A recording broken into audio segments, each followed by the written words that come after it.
من يأتيه عذاب يخزيه ويحل عليه عذاب مقيم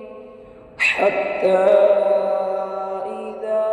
جاء أمرنا وفارت النور قل نحمل فيها من كل زوجين اثنين وأهلك إلا من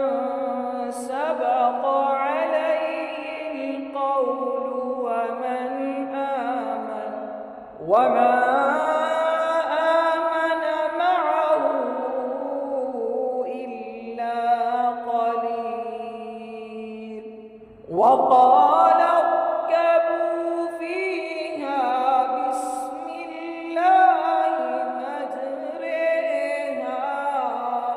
بسم الله